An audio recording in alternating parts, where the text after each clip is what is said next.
The Bentley rolled silently up the long, perfectly manicured driveway, its headlights slicing through the gathering dusk. Inside, Richard Caldwell, one of New York's most ruthless and wealthiest real estate moguls, gripped the steering wheel tighter than necessary. He wasn't supposed to be home, not tonight, not for another 3 days in fact. But a nagging instinct had gnawed at him during his flight back from London, a restlessness he couldn't shake, and so, without informing his staff or his household, he came home early. And what he was about to walk in on would shake him in ways no hostile business takeover ever had. Richard parked and stepped out, adjusting the cuff of his expensive Armani suit. The mansion loomed before him, all marble pillars and glass walls, a fortress of wealth, status, and control. Yet tonight, there was an unfamiliar sound drifting out from the house. Laughter. The high-pitched, unrestrained laughter of a child. His son's laughter. Richard froze. For 6 long years, he had never once heard his boy Michael laugh that freely.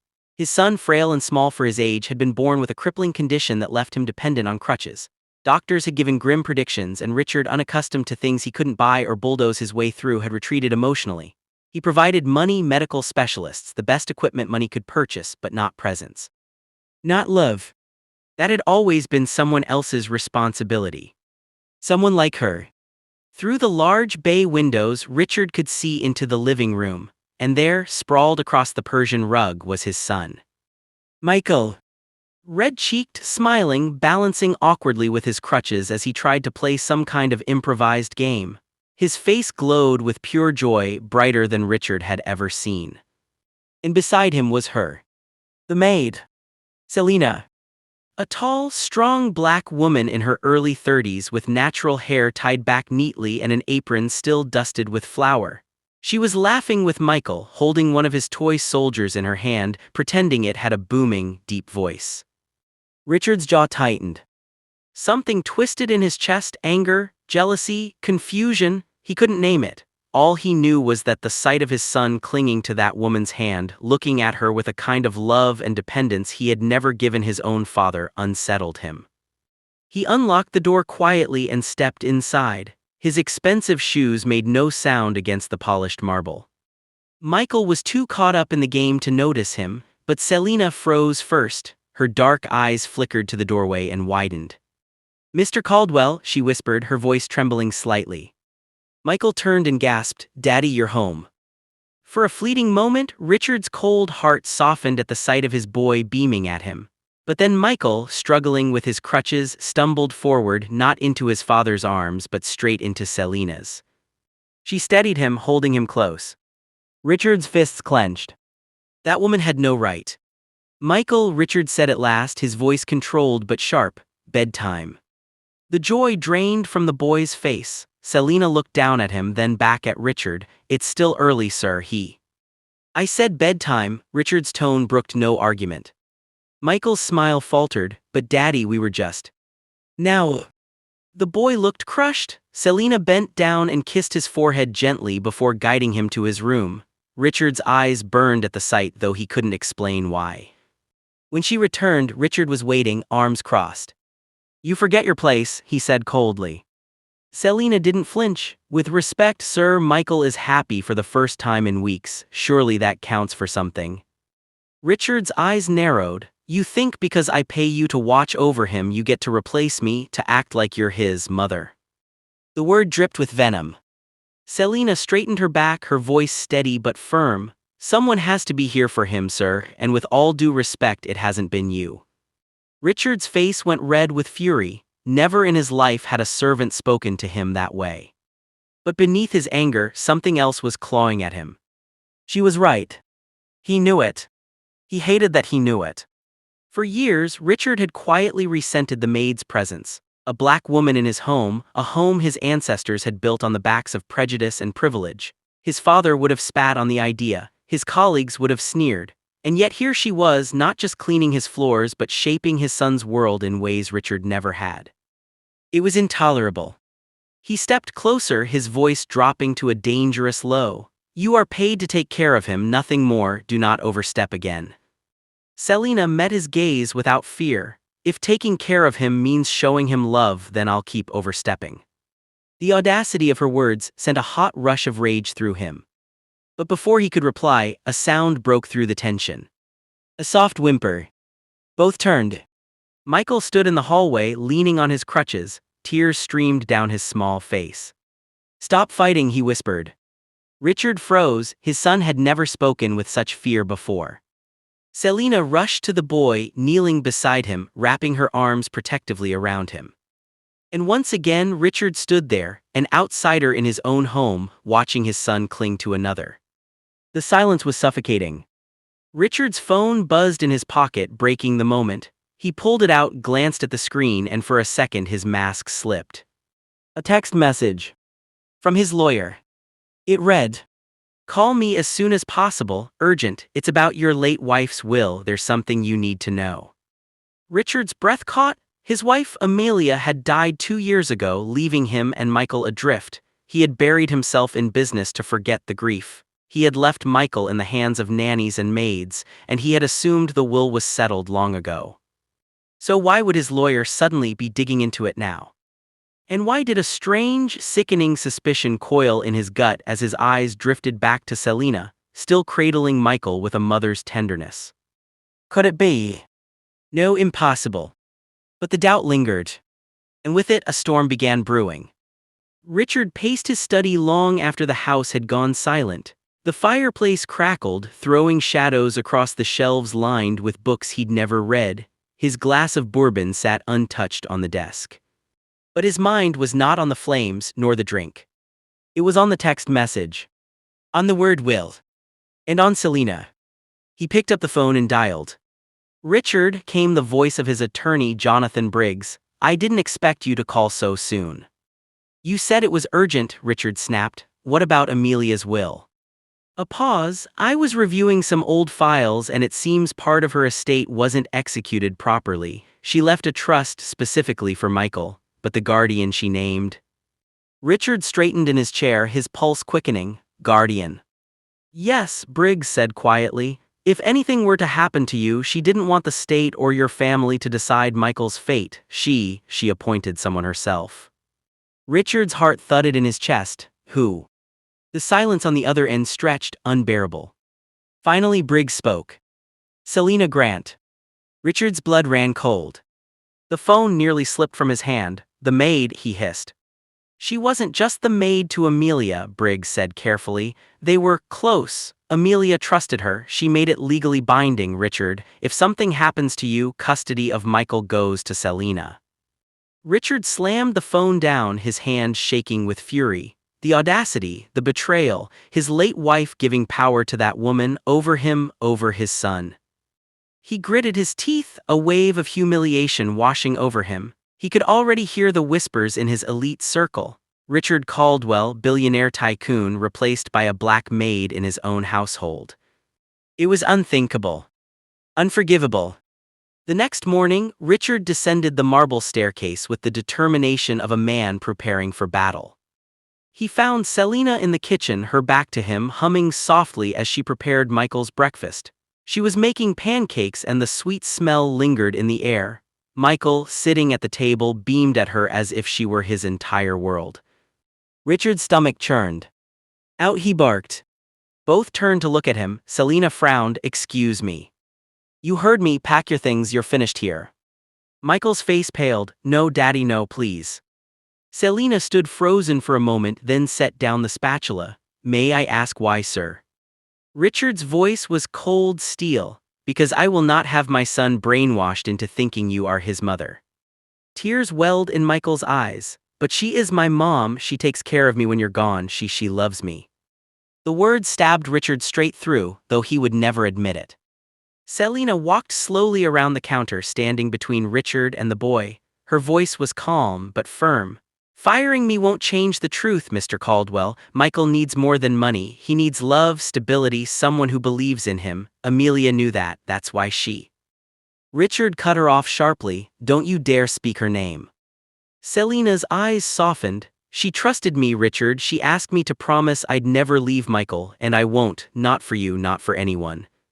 For the first time, Richard saw it, the fire in her eyes, the unshakable strength. She wasn't intimidated by him. she wasn't afraid of his money or power. And that infuriated him all the more. The room grew tense. Michael sobbed quietly at the table. Selina placed a gentle hand on his shoulder. Richard's phone buzzed again, another message from Briggs. If you attempt to dismiss Selina, she has legal grounds to contest based on the will. Strong case, think carefully. Richard's jaw tightened. His empire was built on control, on bending others to his will. But suddenly, in his own house, he felt the terrifying weight of losing it all. That evening, he tried to distract himself with work in his study, but his thoughts kept drifting back to Amelia. To the day she brought Selina into their home, insisting she was just help but someone she trusted with her life. He had barely paid attention then, too busy closing deals and building towers of steel and glass. Now those memories mocked him. Worse, another thought gnawed at him, one he tried desperately to bury. What if Amelia had loved Selina more than she loved him? Hours later, restless, Richard walked quietly past Michael's bedroom. He paused when he heard a soft voice inside. Selina. He leaned against the door listening. And you're stronger than you think, Michael. Don't let those crutches fool you. You're brave, you're smart, and one day you're going to show the world what you can do. Michael sniffled, but Daddy doesn't believe in me. Selina's voice broke slightly, though she kept it steady. Maybe not yet, but sometimes even the coldest hearts can change. You just have to keep shining, little one. Never let anyone dim your light. Richard's chest constricted. For the first time in years, he felt shame. The next morning, the household woke to chaos. A knock thundered at the door. Richard answered it to find a man in a suit holding a briefcase. Mr. Caldwell. Yes. The man handed him a thick envelope. You've been served. Richard ripped it open. Inside was a legal notice filed on behalf of Selina Grant. She was petitioning for guardianship rights over Michael. Richard's face turned crimson. What is the meaning of this? He roared, storming into the living room where Selina stood calmly with Michael at her side. You leave me no choice, she said quietly. Amelia trusted me. Michael needs me. If you're determined to tear him from the only stability he knows, then I'll fight you in court. Michael clung to her apron, wide-eyed with fear. Richard's entire empire, his reputation, his pride, suddenly felt as if it were crumbling around him. He had spent his life crushing enemies in boardrooms, but this was different. This was personal. And for the first time, Richard Caldwell realized he might actually lose. The marble halls of the Manhattan Supreme Court echoed with whispers that morning. The case had already drawn attention from tabloids and news outlets. Billionaire tycoon faces custody battle with family maid. Richard Caldwell hated every second of it. He was a man used to controlling the narrative, used to cameras capturing him at ribbon cuttings, not walking grim-faced into a courtroom flanked by lawyers. But here he was. And across the aisle, calm and resolute, stood Selina Grant, her hands resting gently on Michael's small shoulders. The sight twisted Richard's gut. His son leaned against her as if she were the only safe place in the world. The proceedings began. Your Honor, Richard's attorney began smoothly, this is an absurd claim. My client, Mr. Caldwell, is a man of great means, capable of providing every medical necessity and opportunity for his son.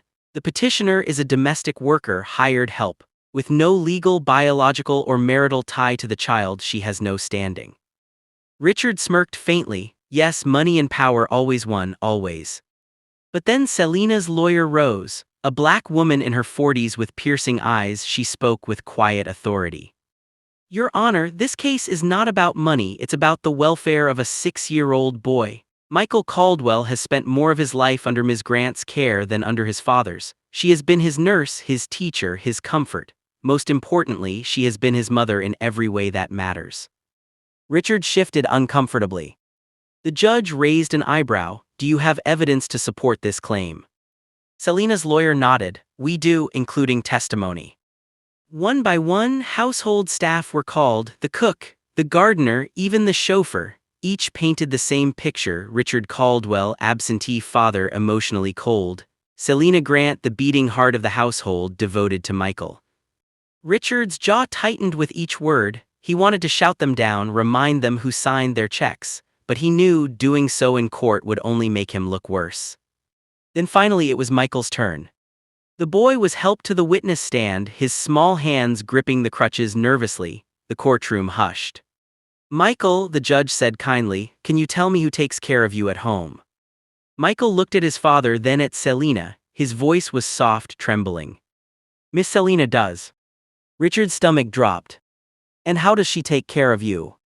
"She makes me pancakes, reads me bedtime stories, helps me with my exercises. She believes I can walk one day without these." He tapped his crutches. "She tells me I'm strong."